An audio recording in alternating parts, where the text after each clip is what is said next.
All right, let's get into some of the nitty-gritty of the Defence Review released today. Of course, it's the unclassified review. It's the review you're allowed to read, all 112 pages of it. Joining me now, Senior Analyst at the Australian Strategic Policy Institute, Dr Malcolm Davis.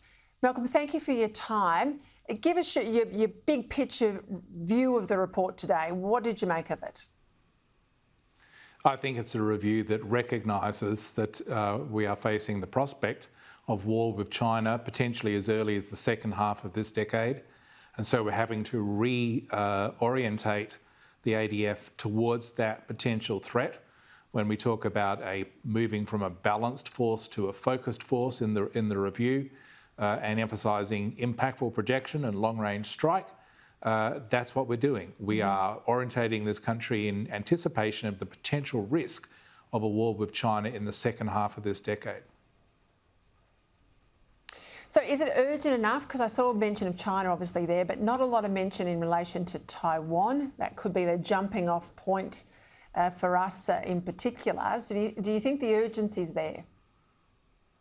Look, I think there's a recognition that we do need to move quickly. As you say, Taiwan wasn't mentioned in the unclassified version. It probably is in the classified. But there should have been some sort of discussion about Taiwan because that is the most logical, most likely scenario for the current strategic competition between China and the United States breaking out into open warfare that would then bring in countries like Japan and Australia. So I do think that we do need to take that seriously, and that means we need to start moving rapidly in terms of investing in the sorts of long-range strike capabilities that we can introduce in the next 3 to 5 years. And I think that if we start to see things pushed back beyond that horizon, then we're not going to be ready in any shape to respond to the challenges that we're likely to face in a wartime situation. One of the things I thought was good, the report said, you know, the Commonwealth government's got to get out of all this disaster assistance to the states. They need to step up and fund properly these services inside their own borders. You know, we're not the lender of last resort anymore, the Defence Force. The Defence Force has actually got to learn to defend the country again. I thought that was good. But there seemed to be a lot of mentions of additional inquiries or another review into this and this. So your point about if it is the second half of this decade, we could be called upon in a conflict with China. We need sort of more runs on the board, don't we?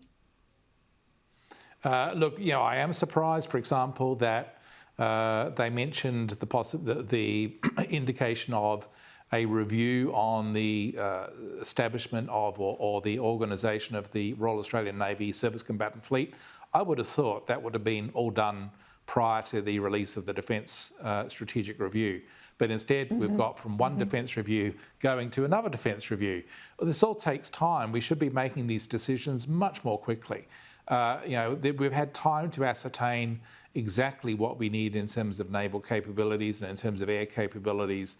If we are going to focus on long-range strike, if we are preparing for the potential risk of a major war occurring, you know, as early as the second half of this decade, we need to move a lot faster. And you know, what worries me is that we'll kind of release this review, everyone will read it and focus on it, and then kind of slip back into the status quo, she'll be right, mate, type attitude. I don't think we can afford to make that mistake again.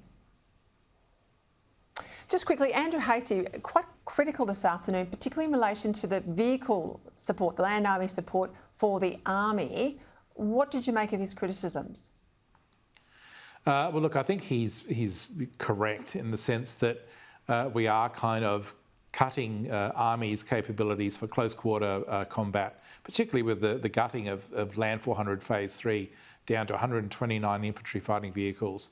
We're making a big assumption there that whilst we're not likely to see the sort of invasion scenario of Australia that Keating is pushing upon us, we could see scenarios where Army has to essentially fight its way ashore or seize land territory either within Australia or beyond Australia. And that requires close quarter battle. It requires Army seizing and holding ground and having infantry fighting vehicles and main battle tank support for infantry is really critical in that regard. So it does worry me that we're cutting that capability, but at the same time, to counterbalance that, Army is gaining new long-range fire capability, which is really important because it makes Army much more relevant to the sort of focused force, impactful projection type concept that the current government is pushing. And I think that's the right concept to have, is to project power and to defeat an adversary as far away as possible rather than waiting for them to come close to our shores.